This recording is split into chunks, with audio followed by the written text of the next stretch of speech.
Hello, dear friends. How are you? And welcome to October 1st.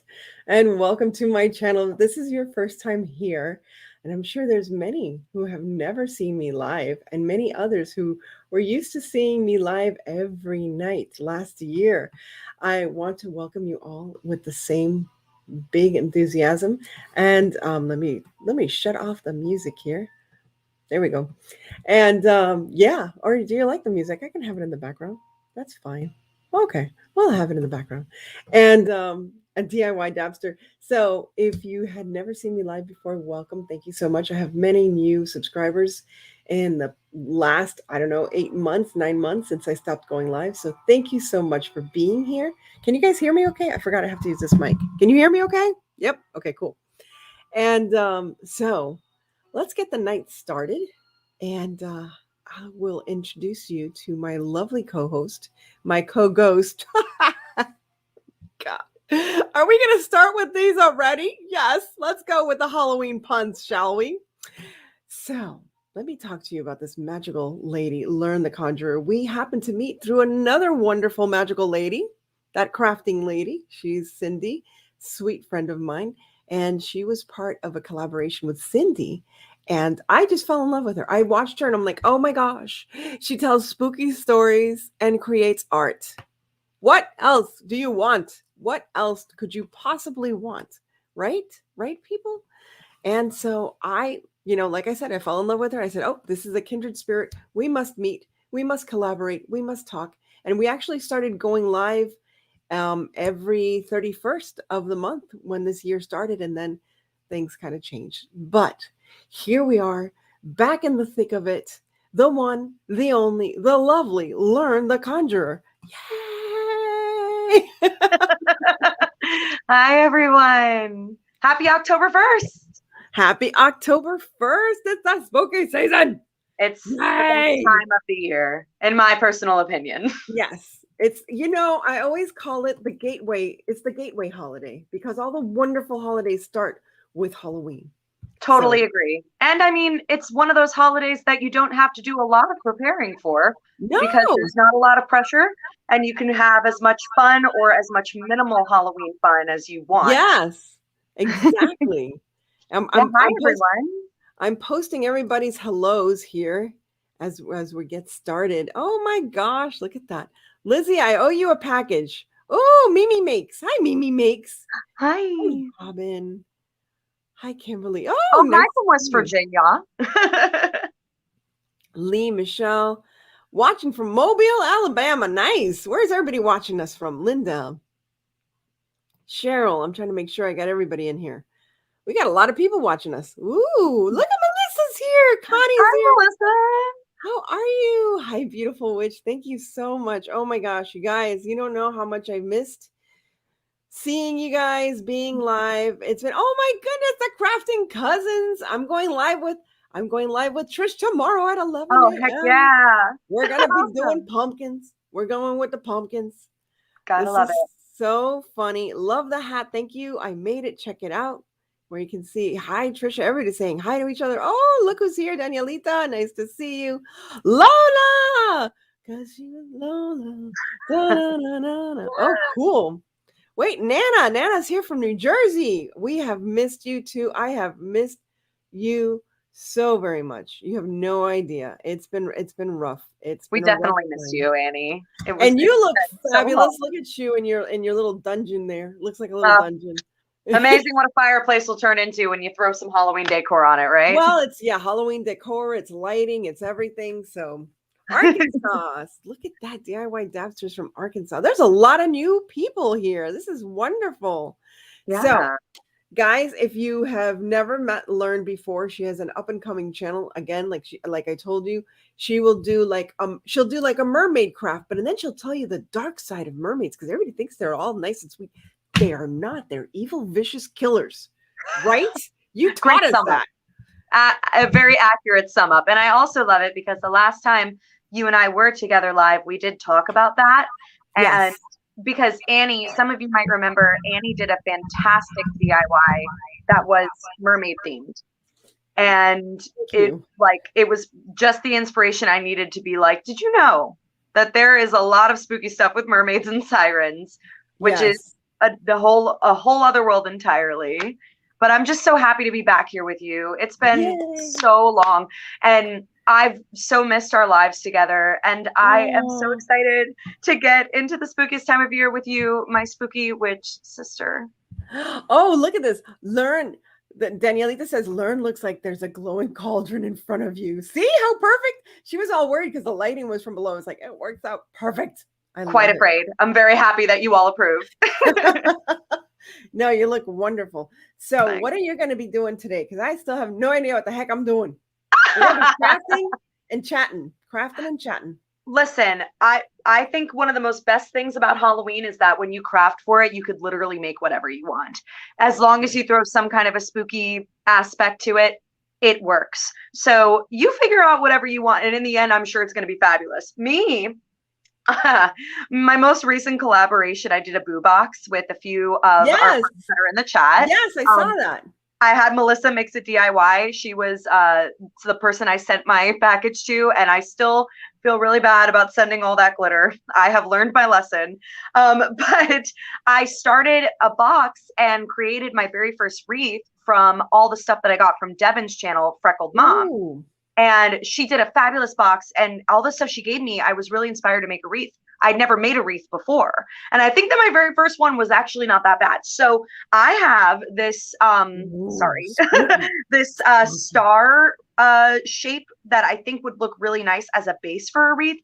And I have some, I was thinking like maybe we're going to go like bright florals. And I think I'm going to try to do something fun with these. And granted, I figured to add like the spooky factor to it, I'd add some bats, maybe a spider, just something that I think like maybe I can change out, especially if I want to keep it out all year without all of the extras. Oh, yeah, nice. Yeah. Nice. Well, what I do have here is I have this wood cut out and I haven't used it yet. Oh, I love that thing. Pretty. And then I have a wreath because you said wreaths, and I was like, well, maybe I should do a wreath. So I was like, you know, hey. Like so that's I'm awesome. Gonna make this. Yeah, so something. We'll come up with something.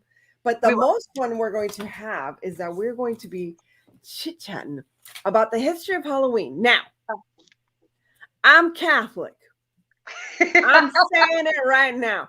As a Catholic, I support Halloween. Like it or leave it, people. I love Jesus. And I like Halloween. So there you go. Yeah, I don't really know if anyone can tell. How you guys are going to take it. I don't know who's going to slap me in the face. But, some people get like really, and like chill, relax. You do realize Christmas is also pagan. So relax. Yes. Take it easy. And, Davita's here. Oh, my God. Right. Davita. I always like go crazy when I see Davita. I don't know why. You know why? Because I've been watching Davita for a long time. Davita is the master of faux foods. You gotta you want to do faux foods? Go to Davita. She's like amazing at it. I'm Catholic and I like Halloween. Yes, I like Halloween too. I love Jesus and Halloween is my fave. There you go. So let's get started on the origins of Halloween. Would you like to talk about the Celtic side and I'll talk about the Roman side? Oh, I'd love to. Did you know about the Roman side? Yeah, actually, that was something that I found too. And I'm so happy that you mentioned that. We've been doing research, so we can split it up. We have. Here are my fancy notes. Because I have so much notes about this time of year. Okay. But for those of you that maybe might be unaware with the Halloween, Halloween's original date does date back to ancient Celtic times, in the time of what they called, instead of the word Halloween, the most original word would be Samhain. Now it's spelt like Samhain, but it is pronounced Samhain. Yes. And of course, the Celts who lived over 2,000 years ago were mostly in the areas of Ireland, the United Kingdom, as well as northern France. So these were technically the birthplaces of what we now know as Halloween. But of course, Halloween does have a very vast history. Now, the day which actually was considered their new year, they celebrated on November 1st. contrary to what we have, which is October 31st. Now, the day marked the end of the summer harvest to the Celts, and it was basically the beginning of a cold, dark winter. So it was their way of inviting the season's change, but it also was a more spiritual grounding for these Celtic priests and these Druid priests that would come together to do what would be considered, by today's standards, magic. The Celts believed that the realm between the living and the supernatural, if you will, was the most thin during the nighttime hours of October 31st, which would lead into All Saints Day, November 1st, which Annie will go into, I'm sure, but I won't go too far into that. But you see, they believed that these boundaries were so blurred that the living and the dead, or other beings that would be considered not of this world, would easily come into pass into our realm. So there's a lot of origins that come with this. And one thing I do want to talk about is the origin of dressing up in costume. Okay, well, let's hold on that. Hold on that. Yes. So Celts, where are the Celts? They're up in like Ireland, Scotland, and all that stuff, right? Exactly. But even before that, well, I don't know. It was more or less the same time. Weird, right? Because Romans had this holiday, or this thing that they would celebrate. I don't know if they would celebrate, or they would like venerate their dead in this holiday called Lumeria. Lumeria, right? Did I say it right? That's correct. Correct me if I say anything wrong. No, you got it. Lumeria. So here the Celts are up here, Romans down here. They're all around in Italy and all that place, and Jerusalem and all that. They're like all over the world because they're taking over. It's a Roman Empire. It's an empire, people. They believed that there was one day in the year in which the same thing was happening. There was a veil, and it was lifted between the living and the dead. So they would venerate their dead, and they would pour like milk and put like cakes and stuff for the dead. Sound familiar? Maybe. I don't know. What do you think? So so they would celebrate this, and it was like a very spooky holiday. But get this, when was that celebrated? Do you know? When was that celebrated? It was celebrated in May 13th, which coincidentally is the day of the Virgin. Virgin Mary is always celebrated like May 13th. That's what I remember. Anyway, so in 1600 AD people, after Domine, that's like after Jesus, right? 600 AD, the Catholic Church, well, we're not the Catholic Church yet, kind of, but like the Roman Christians, the origins of them. Yeah, the origins, because it wasn't necessarily Catholic yet, but the Roman Christian Church decides, hey, this Lumeria, this is important to us as a tradition. Let's not like piss them off, and let's like celebrate it. So, but instead of calling it Lumeria, let's call it All Souls Day. And then what do? They go up to the Celts because they take over everything. It's an empire. And what do they meet up with? Samhain. They meet up with Samhain, and they're like, look at that, November 1st. Let's just change it to November 1st. And that way we all celebrate the same thing. Brilliant, because they're an empire. So that's where it comes, the Halloween. But wait a second, let's get back. So it's November 1st, people. We're all on boat that it's November 1st. But wait, then the Christians say, wait a minute, because we're going to celebrate the saints, right? All Saints Day on the 1st. Let's add another day. So November 2nd is All Souls Day. So we got 2 days where we're celebrating death, pretty much. The dead, those who have passed on, and those who continue to influence us through their legacy. That's what it's about. Right? Isn't that amazing? So Indiana Jones on your Instagram account, I've seen some of your videos of Salem. Oh, that is so cool. So this I loved it when you went there. Origins start, right? So what do they start doing? They start celebrating when? The night before. Makes sense. So what's that day? What is that day? Well, if the day after is a holy day, right?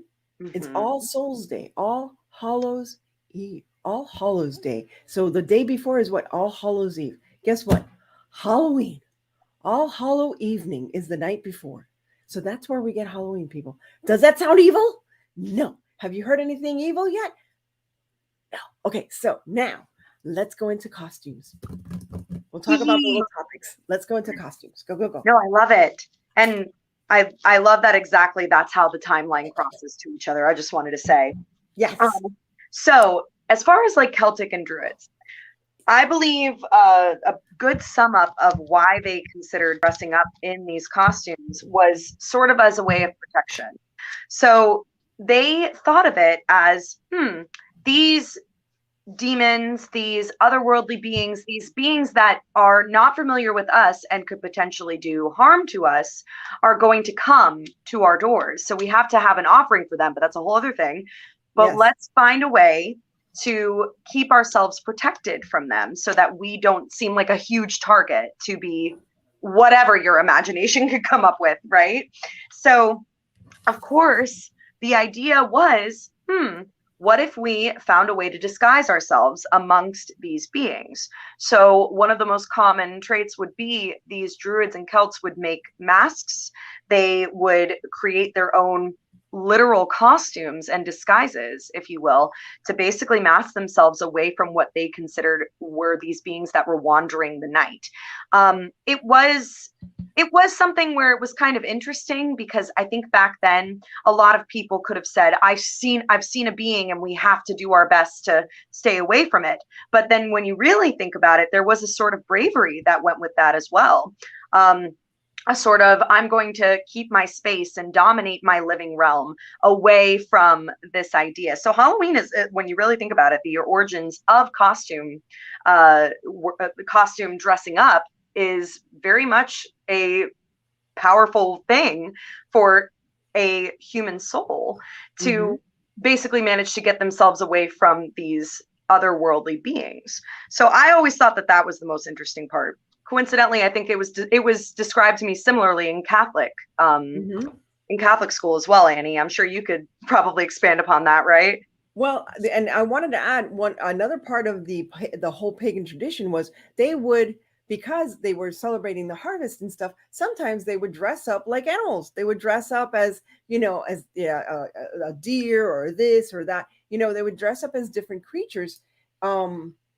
Simply because that was part of the harvest as well, as far as, farming and husbandry. It was all part of husbandry. That's all they were celebrating. They were celebrating the beginning of the dark. And what they meant by the darkness was not evil. It was just, it was going to get cold and scary out there. Dark. Yeah, it was just going to get dark. So they all celebrated one last night together so they could all check on each other. But yes, they would dress up in these costumes, number one, as a protection, to protect themselves from what might lurk out there, and so that they're not grabbed as part of, these beings or these things were out there grabbing. But later, so continuing with the costume thing, later what happened was all these celebrations that were going on, let's start over again. Hi, I'm Annie Jones. Let's go back because I'm like, blah. I'm watching Hocus Pocus. So what happens also is that because Halloween, it's not a celebration of death, it's a recognizing of death as part of the living process. And there is a saying that says, neither slave nor servant nor rich man nor politician or anything, in death we are all but one. So that was the whole thing, is that the rich, usually this was amongst the poorer people. Later in the 1600s and all that stuff, the villagers were the ones that partook of these celebrations more commonly. And what was happening was the rich people were like, hey, I want in on this, I'm getting like free cakes and all this stuff, and we want to be a part of this, but I can't be seen in public. So they would dress up and dirty their faces and put rags on top so that they would be part of the rabble. Because later on it became kind of tricky, It became kind of tricky being out there for Halloween, because it's like, ooh, the evil spirits did this. No, it was the 12-year-old across the street. I'm going to beat his butt. But that's another thing. So do you want to talk about trick-or-treating? Yes. Let's talk about trick-or-treating. Do you know where, have you guys learned anything new today? Have you learned anything so far? Yeah, I would love to like see if people are commenting that they knew this, or maybe it was they know something else that kind of adds on to what we're talking about. Somebody's asking about where does the Day of the Dead come into place? Pretty much the same thing. It's there. The Day of the Dead is celebrated on November 1st. It's not Halloween. It's celebrated on November 1st. And Mexico is like the biggest place that celebrates Day of the Dead. Spaniards being predominantly Catholic, they just brought that with them. I mean, that was already developed in Europe, and it was all brought over either, through the Catholic Church, believe it or not. So Catholics, don't be all hypocritical up in my face. Like, oh, I don't celebrate Halloween. Stop. We brought it, okay? We brought it. And eventually the Irish bring it to North America. So South America, the Spaniards, the Irish to North America. Okay, so let's talk about trick or treat. Let's talk about trick or treat. Let's talk about you and me. Let's talk about all the good things and the Snickers I can eat. Just as long as you give me a Reese's, I'll trade you every Snicker for a Reese's. Ooh, Lern says, Billy says, Lern is prettier than Harlow. Ooh, that's nice. I said you look like Harlow. Oh, thank you. That's pretty. Winter solstice, yes. Very nice. I can tell you that when it comes down to the origins of trick-or-treating for the Celts, it does go hand in hand with why they dressed in costumes, but it wasn't the Celts dressing up in costumes and going trick-or-treating. It was the real base of it was, all right, not only are we going to protect ourselves by dressing up as these things so we can somehow be in disguise with them, but we are also going to make offerings to these beings in case they knock on our doors or try to get into our homes and spaces. So in that way, what they would do is they would prepare something similar to what Annie was talking about earlier, which I won't give that away. But typically it was mixed with things like honey, what would be considered, I guess, like flour product, anything that was kind of like a little bit almost like a bread. Some people even said that they use ground up potato roots and put them with honey. So Annie's so happy. To basically bind them together and make something sweet. Yes. I think it is so interesting that they thought of a sweet item rather than what I think everyone thinks, which is, oh, they obviously sacrificed a baby deer to, I know, right? Exactly. And that's simply not the case. So what they would do is they would make a bowl of these things and they would leave them outside their home so that if any spirit or otherworldly being would show up to their space, hopefully they would take the offering and just leave them alone instead. Now I do think it's funny in today where anyone who does that puts a little sign and says take one. I don't think that the otherworldly demons back then took one. I legitimately think they took the entire bowl, but we can argue that. So that is the simplistic sum up of. Okay, so I'm going to follow up with the Christian side of that. So, but first we need to dance. Wait. What's the Oh, I'm trying to think of.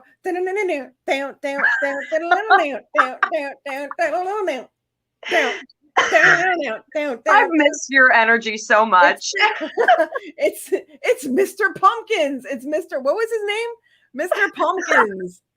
What was his first name? It's something Pumpkins. Someone help us out in the comments. What's Mr. Pumpkins' name?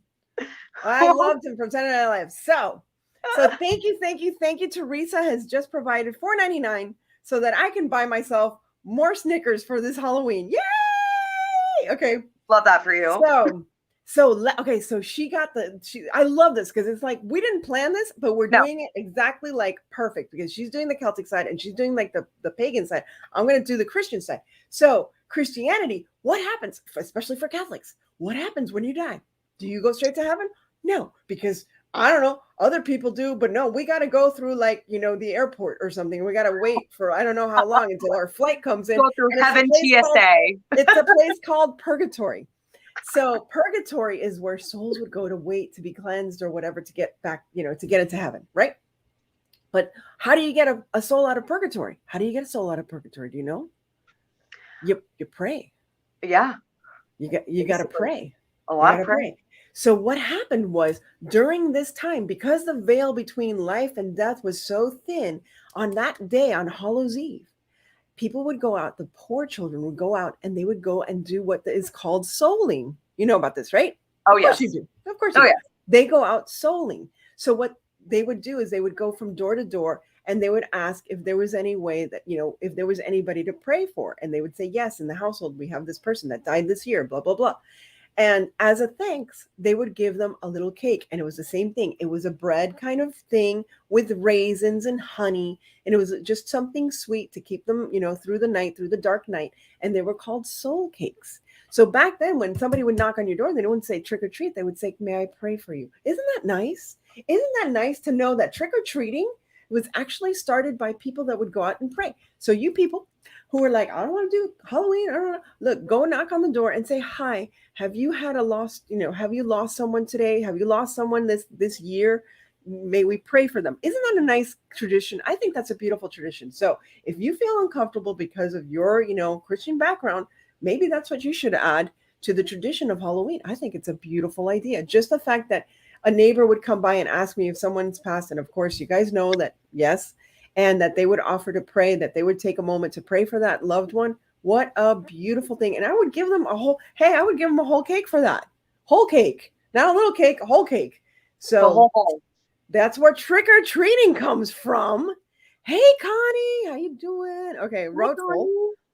I thought the Souls cake had something to do with funerals. Well, no, not really. I mean, I don't know. Did they have something else to do with funerals? That's what I read about them. Yeah, I agree, Annie. I had a similar knowledge to yours as well.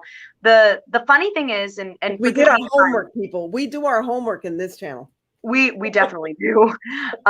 Says all my tabs that are open on my laptop. So I'm doing this from memory because I've been listening to it in the background while I'm working. So oh yeah, well, there's so many podcasts and history things out there too. Funnily enough, my church, because I was raised Catholic as well. My church would tell me that the origins of souling came from exactly what you were saying, but additionally, in the early Renaissance periods of Europe, the old or the homeless or the people that were downtrodden would also go souling and would do it in order to, obviously, just as you said, get through the cold night with something in their bellies. But some of these people also managed to get like a bed to sleep in, or anything. So I think that goes hand in hand as well. They're offering prayers, and in return, they're given not only something that can help them, but they're often given something even more. So it is a nice, beautiful thing to think about. It is very interesting though, how that turned from that to trick or treat, which now people think that it's like a prankster kind of a thing. Well, but trick or treat that's come from somewhere else, but that's even more recent. That's less than 100 years old. Do you know about that? Yeah, I'll admit that was one thing that I saw in my research, and I was like, "Ooh, I want to know more about this." I didn't like any of the reference links that I found. By the way, if you have a really great reference and you want to leave it in the comments down below, I would love to look at any links after this live is done. Well, speaking of which, I created a playlist of all the stuff that I found on Halloween. You smart cookie. You smart little snicker. David is here. I love it. David Owen Creates is here. Hi, David. We are all going to pray for Daisy's sister. She is stage 4 cancer and not doing well. So, Daisy, we are praying for your sister. We will have her in our prayers for tonight. Yeah. So, what were we talking about? Okay, trick or treating. We talked about the origins of trick or treating. So the scary part of trick or treating came later because what happened was the Irish bring over, and we got to talk about something very important that the Irish brought over, which we all love. Okay. Oh, yeah. So the Irish bring, Halloween over, and you have a mixture of Irish and we have a mixture of English. What happened in England on November 5th? Who remembers that? What happens in England on November 5th? What happened? Guy Fawkes Day. That's another reason why people wear masks, because of Guy Fawkes. So Guy Fawkes, get this, dun, dun, dun, dun, dun, Catholic, yes, he tries to blow up Protestant Parliament. Why? Because he nuts. This was like in the 1600s or something like that. So He was captured. Obviously, he didn't do it. He was captured and he was hung. And then the following year, what the kids would do is they started calling it like Devil's Night, Guy Fawkes Night, or whatever, and they would burn effigies of Guy Fawkes in remembrance of what he tried to do and how he was defeated. So that was brought over, and they started creating it into Devil's Night. So that's the other reason why people wear masks, so you wouldn't see that Billy from down the street just put poop on my door. They would, shovel. It's not a laughing matter. I'm sorry. Yes. So that's exactly what happened. But if it weren't for I can't remember her name. Oh crap. Can't remember her name, but there was one woman who got fed up with all the trickery, and it was in the turn of the century. It was like early 1900s. She got sick of all the trickery that the kids were doing every Halloween and decided to come up with an idea. And she came up, and I can't remember her name, guys. She's like in Minnesota or something like that. She came up with the idea of creating like a party and having like, trick or treating, and they had like a band and a parade. And I think it happened in Anoka, Minnesota. And I think Anoka, Minnesota claims to have had the first Halloween parade that still continues till today. But it was thanks to this one woman who came up with the idea of keeping these kids sugared up and tired by having them run around from one house to another. And instead of playing tricks, they would get treats. So they wouldn't, play tricks, even though many of them still TP their house and stuff like that. But it was great. So that is part of drunk history. They did a cute little show. Did you see that one? I didn't see that one, and now I'm gonna go watch it. That one's a good one. You got to see it. Billy, bobbing for apples. Bobbing for apples. That actually comes from Romans. Mm-hmm. Yep, bobbing for apples because it was. I don't know. I forgot why. Okay, so let's talk about jack-o'-lanterns. Yes, jack-o'-lanterns. I love this legend.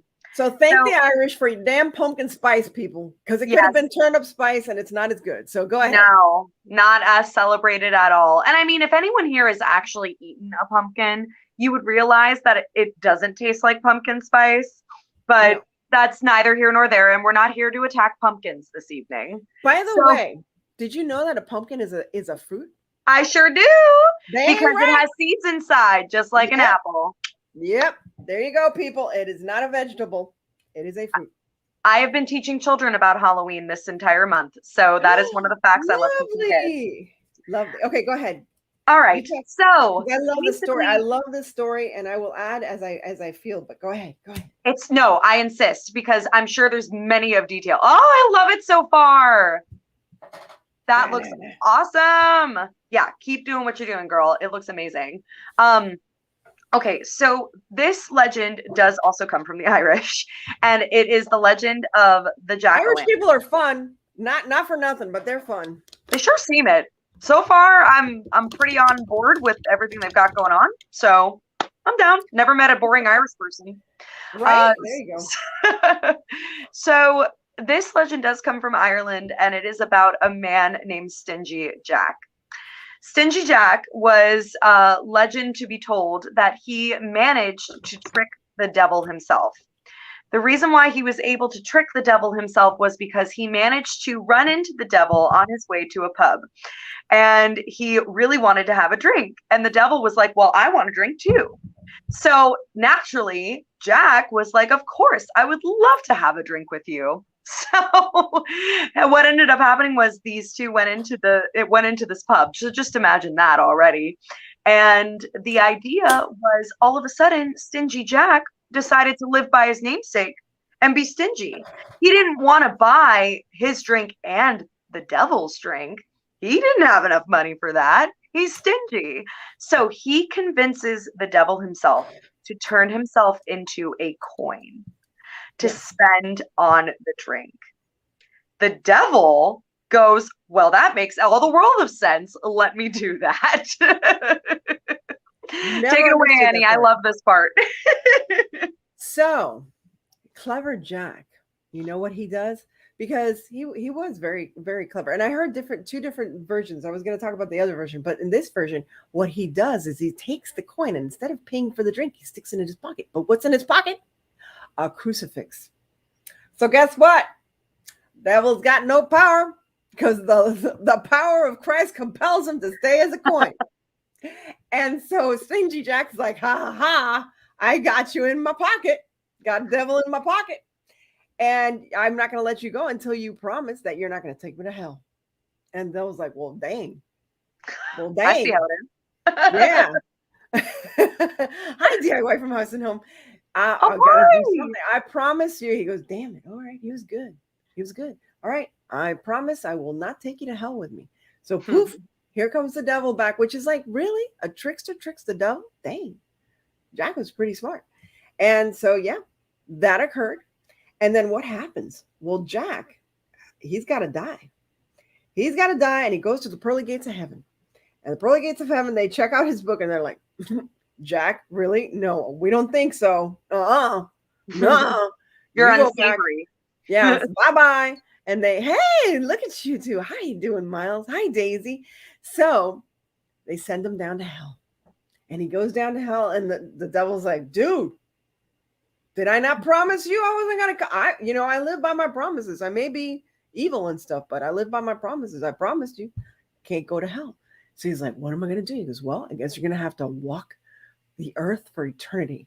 And so to remind him of his trickster ways, the devil scoops up an ember from the fires of hell and he pours it into a turnip. A turnip? A turnip. A turnip. Huh? Are you shocked? It's a turnip. It's a turnip. Because in Ireland, they don't have pumpkins, people. Pumpkins is native only to North America. So take it away, Lern. Where did we get the pumpkin from? So, of course, everyone's going to say, oh, well, you could probably make yourself a jack-o'-lantern out of a turnip now and be more authentic. But a lot of people like pumpkins because they tend to be a lot larger than turnips, first of all. And easier. Much easier for sure. Now in Ireland and Scotland, people began to make their own versions of jack-o'-lanterns out of these turnips and even potatoes, and they would carve scary faces into them as well. Potatoes. Who would have thought? Who would have thought? Irish people making jack-o'-lantern out of potatoes. What is that? They're drinking a little bit of the Guinness studies. Woof. I'm gonna try to make pumpkins out of potatoes. What the heck? Yes. And well, I mean, when you're really thinking about it, it's all experimentation because they even in England, they even used large beets. So basically every kind of root vegetable was just brutalized for jack-o'-lanterns. But it wasn't until why would they do that though? Why would they continue with this jack-o'-lantern? What was so important about having a jack-o'-lantern on the Halloween? I find, it's funny that you say that because I find that there are a couple of written reasons. It's a leading question. That's why. Go ahead. It is a leading question. There's a couple of written reasons. One is that the flame of the jack-o'-lantern would scare away evil spirits, right? That's one of the most common ones that we've heard of before. Additionally, making a scary face on the jack-o'-lantern would help. But as a lot of people would think, in the darkness, things can hide. So by lighting up the jack-o'-lantern, it basically illuminates anything from being able to come and harm you. Again, this is another interesting parallel that Halloween was mostly for the protection of us and the protection of like the human realm. And not celebrating evil. Yeah, no. And that's the thing is the reason why pumpkins started to be used is because exactly that. They were much easier to carve out, put a lantern on the inside, such as like a small candle, and to carve any kind of face. They also grew substantially larger than a turnip. Yes. So, a traditional jack-o'-lantern can be found as maybe like an 8-pound pumpkin, but there are competitions in America where you have jack-o'-lanterns as much as 2 tons.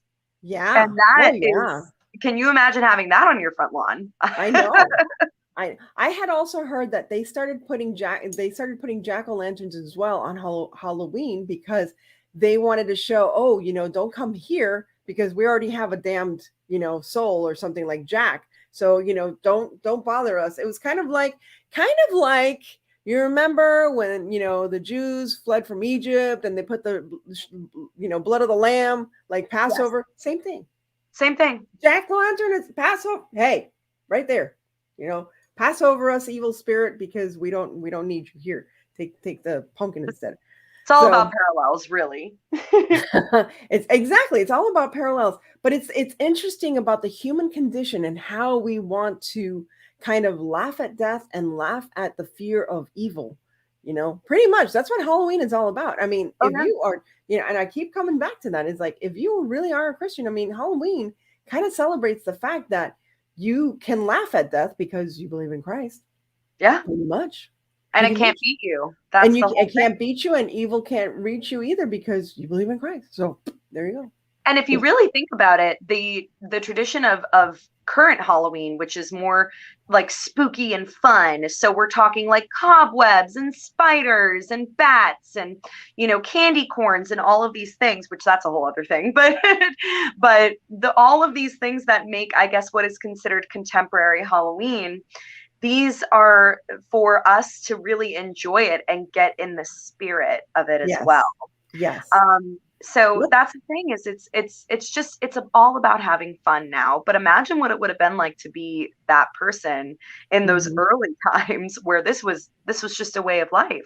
But now Halloween has definitely changed as the years have gone on. And now for the last, I'm going to say, like, since I was a child, for decades, there have been some fears about Halloween, in particular with children going trick-or-treating.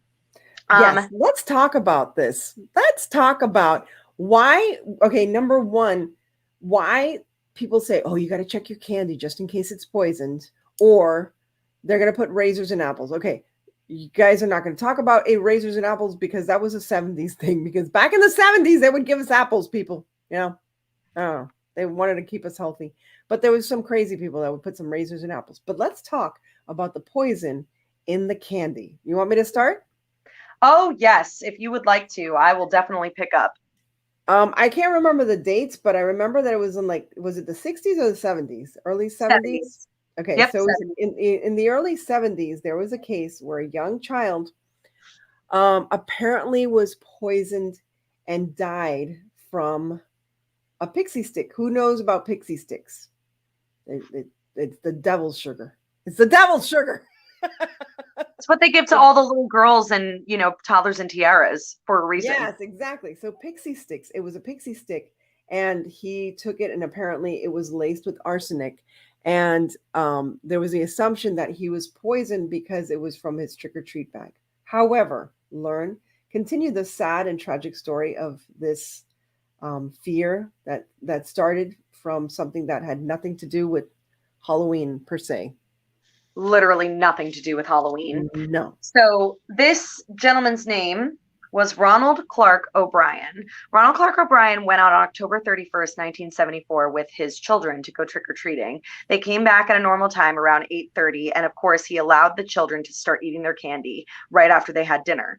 One of their youngest sons began to eat one of those giant pixie sticks, not the small ones, the big ones, that, according to the rest of the children, were found at another house, but we would find out that that was a lie.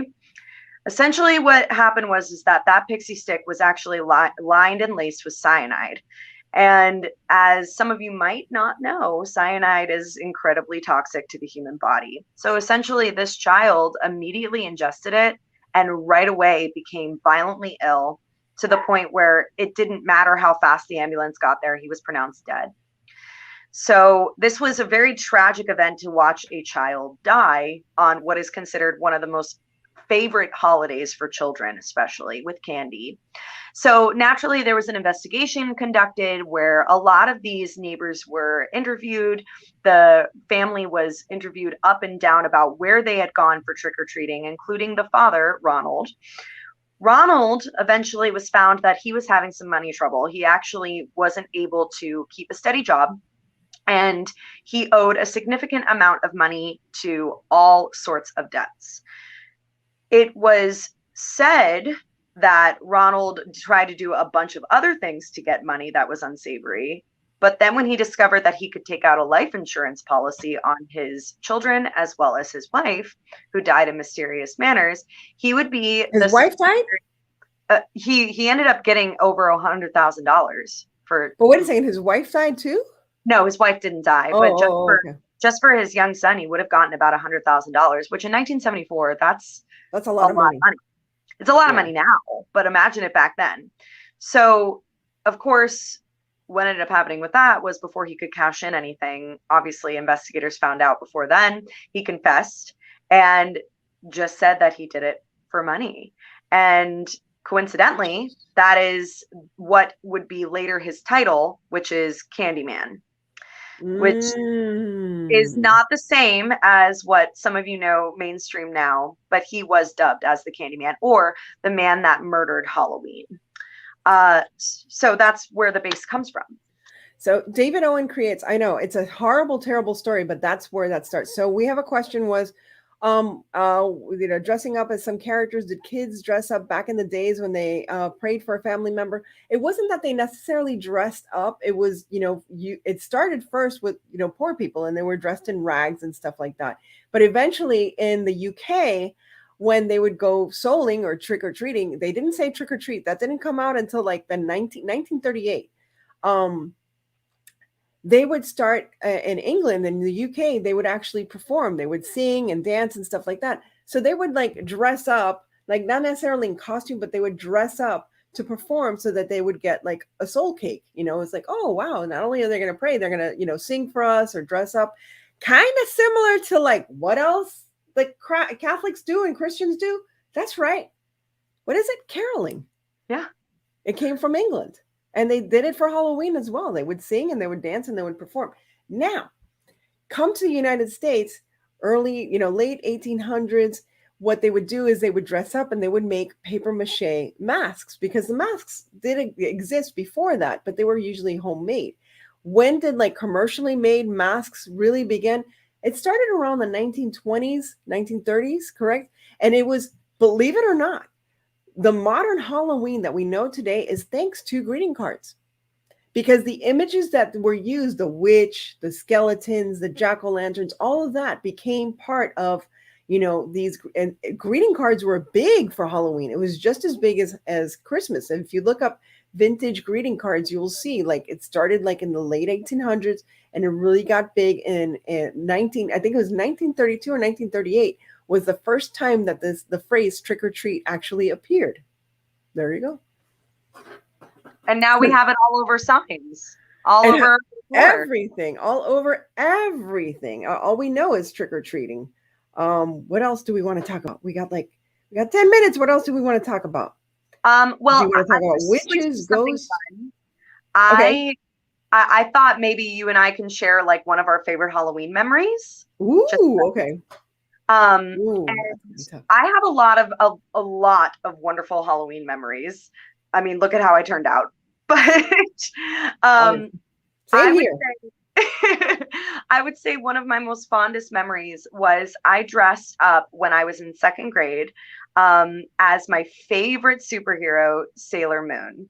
And at the time, her costume was impossible to find in stores, and I didn't have a family member that really knew how to sew.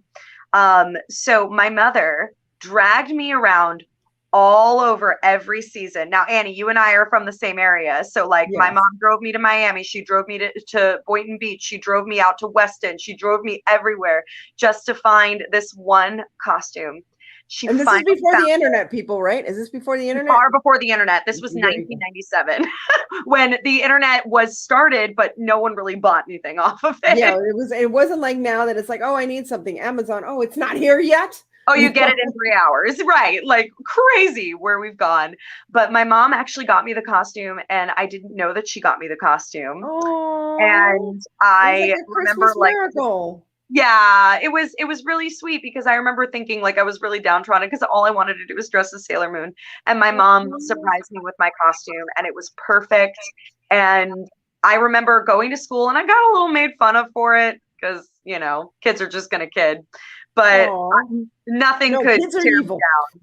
I mean, I felt powerful and strong and ready to fight evil by moonlight. Like I was just fine. That has to be one of my most favorite Halloween memories because it has to do with my mom and just like, getting into the spirit together.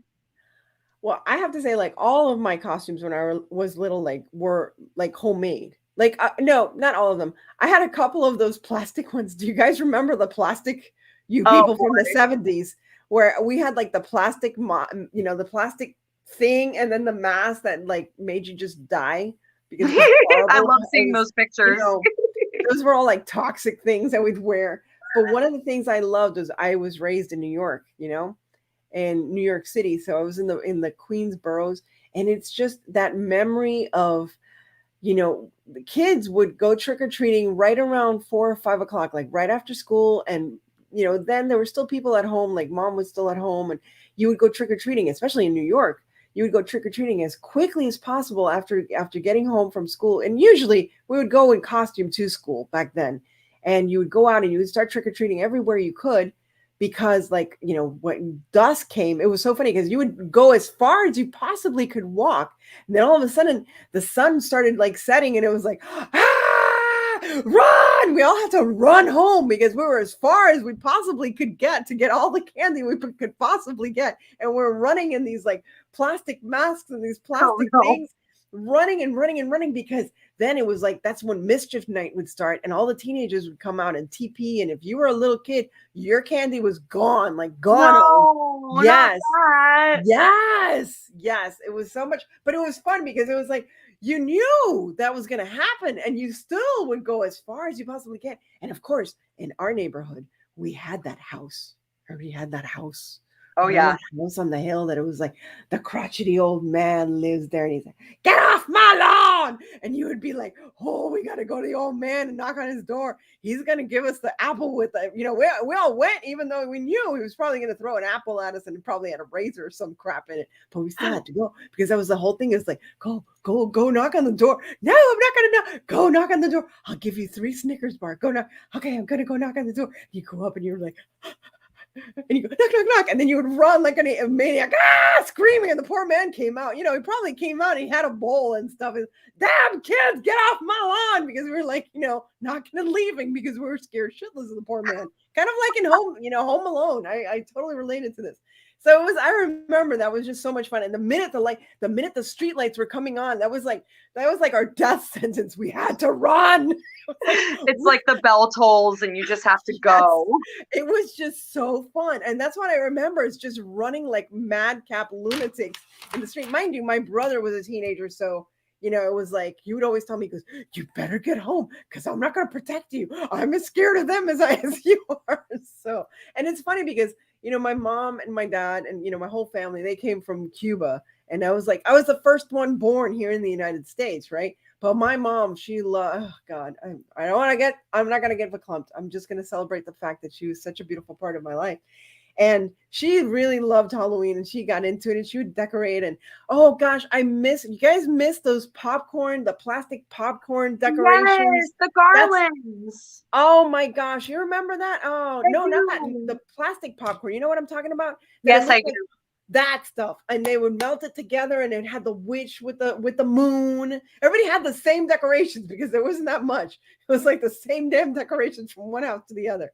It was just so much fun. I mean, I really had that idyllic, crazy childhood in the New York suburbs, that, and the crunching of the leaves and the colors and all that stuff. And then that was the best thing, is that everybody would congregate in one house, and you would throw your bags of candy, and everybody was like, I'll give you this, I'll give you that, it was like this trade. Wow. You never did that? Well, I don't know. I think for me, it would turn into everyone kept their bags respectively. And everyone would take a general inventory on them on their own, right? Yes. And then it would turn into, this is how it worked in my house. We would each reach into our own bags and pull out candy that we had no interest in eating. Right. And for me back then, it was Smarties. Really? I love Smarties. Now I love Smarties, but back then I was like, no, these are trash. And then if it wasn't Smarties, it was what were those damn candies that were like those like strawberry wrapped weird hard candies? Oh, those are the old lady candies. Those are the old lady. That was an old lady that gave you that, because all the old ladies have those strawberry candies. Well, I definitely got a lot of those. Okay. So it would turn into like each of us would reach out things that we really didn't want and we'd like throw it in the middle. And it would turn into, okay, like if you want that, take it, whatever. But after that, trading was commenced. See, 7-year-olds did a really good job at like the political diversity of what was communicating, in my opinion. It was crazy. It would turn into, all right, now that we've thrown away all the things that we don't want, I have 8 Snickers. You have 7 Reese's. Let me trade you half of mine so we can have a mix. That's what we would do, basically, that's what we would do. But my brother and I, we would just throw our bags because there were bags. It was crazy.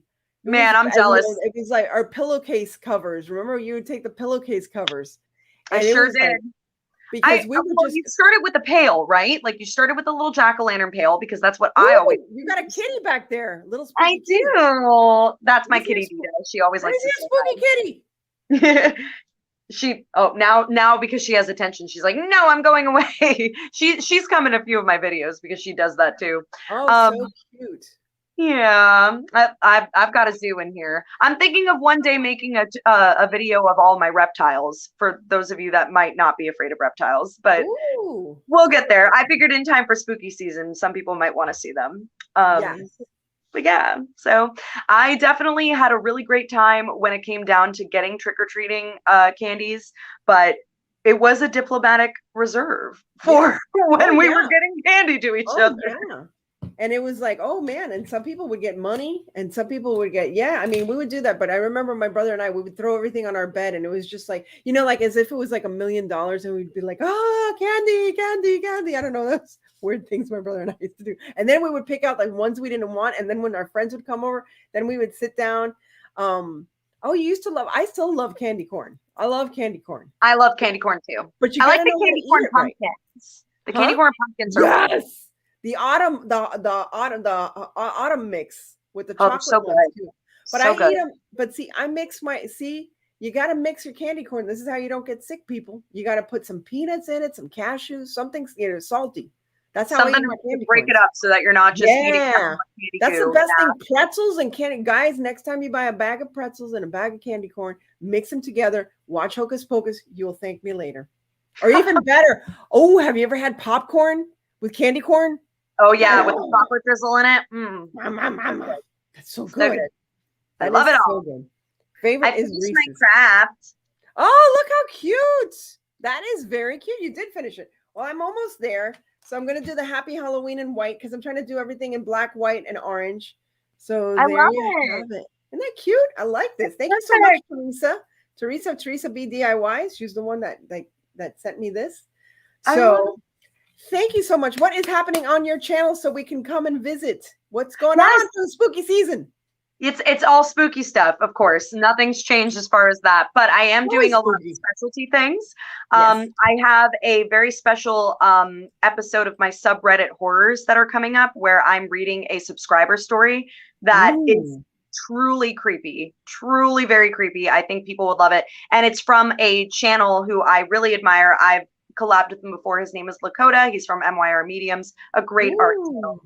Outside of that, I'm doing another Conjuring Canvases episode where I paint and tell you about a spooky entity and also share some stories about it. And I'm concentrating on La Llorona for my Conjuring Canvases episode for this. So La Llorona. Yes, which we had fun talking about that, I remember. Tell them a little bit of La Llorona just to get them intrigued. Oh, well, La Llorona is what's called the weeping woman or the crying woman. And she is an urban legend that originates from Mexico. Essentially, the short end of it is that she's a ghost that travels along river bodies, screaming and crying at the top of her lungs because she's searching for her dead children. So it's a very creepy legend. Who she drowned.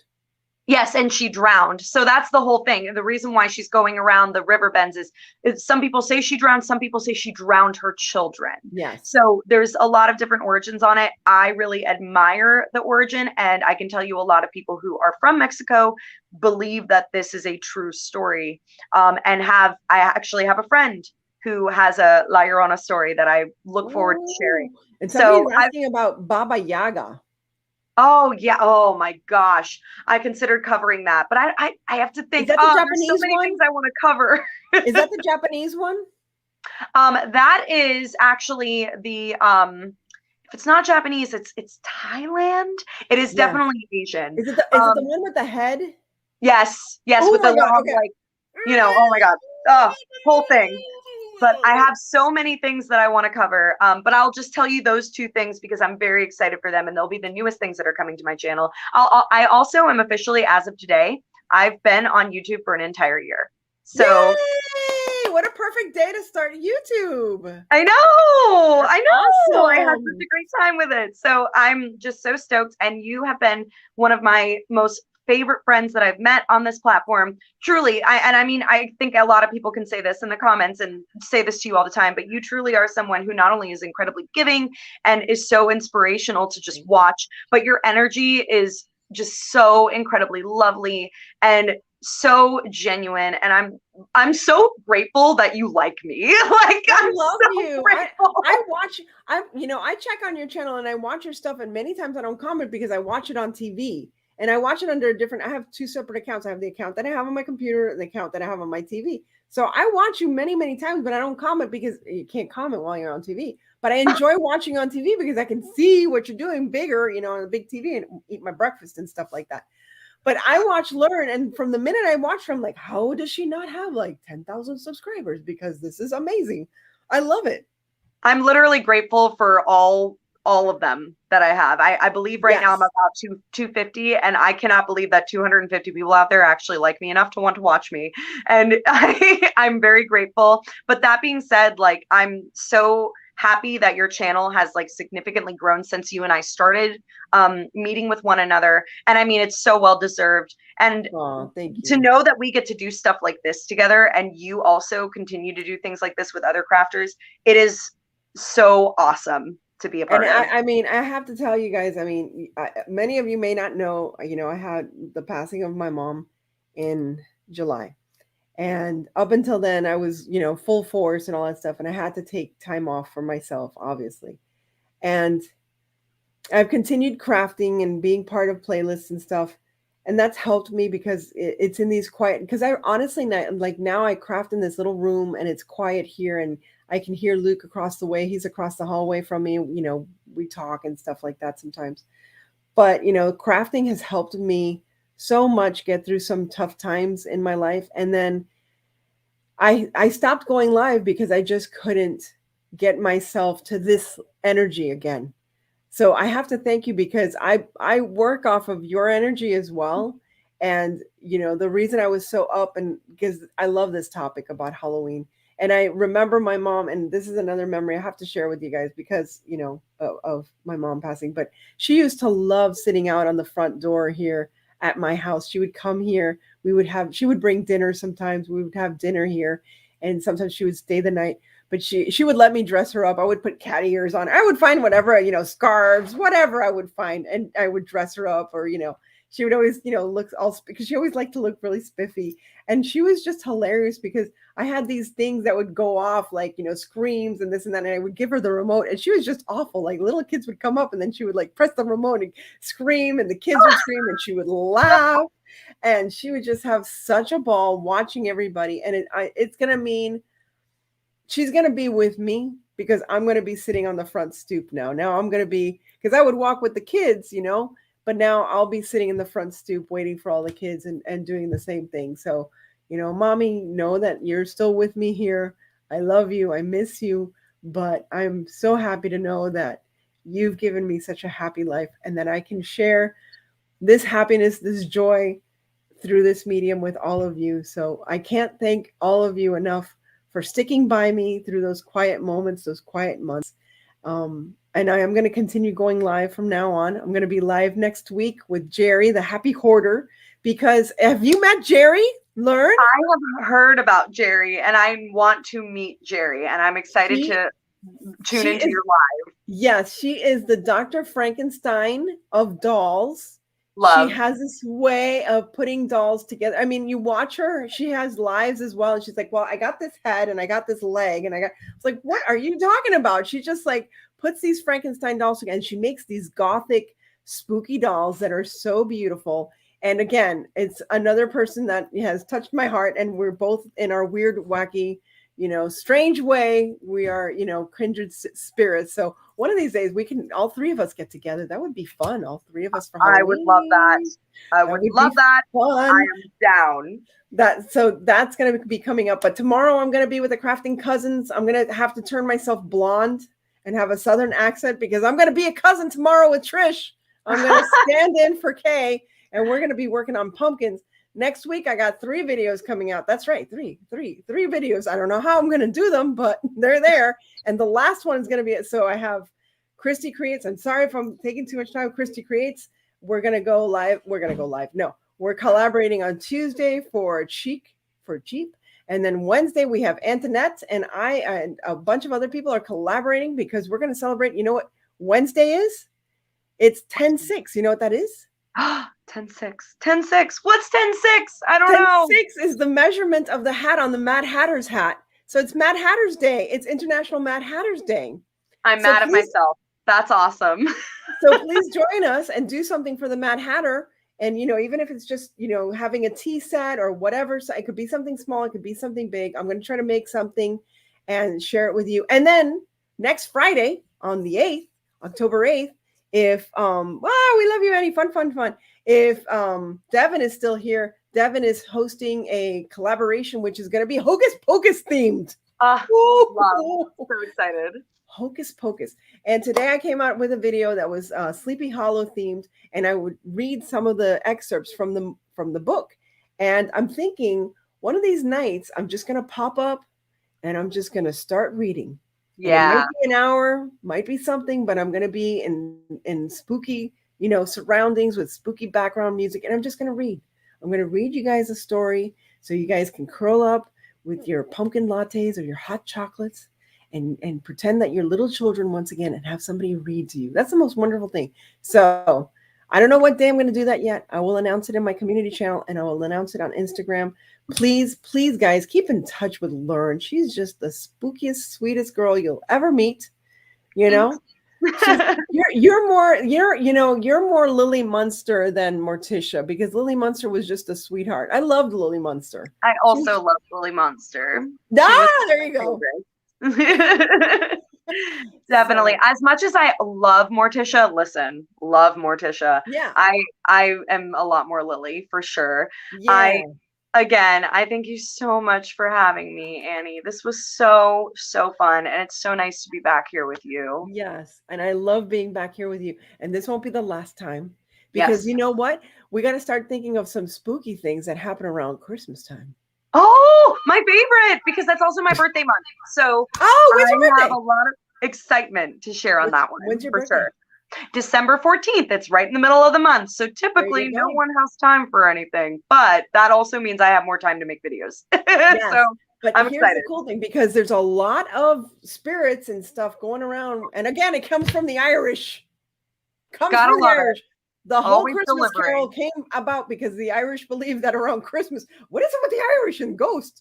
They believe that Christmas time, Christmas Eve, is when the spirits again are closest to they just want to be around spirit. They're spooky people.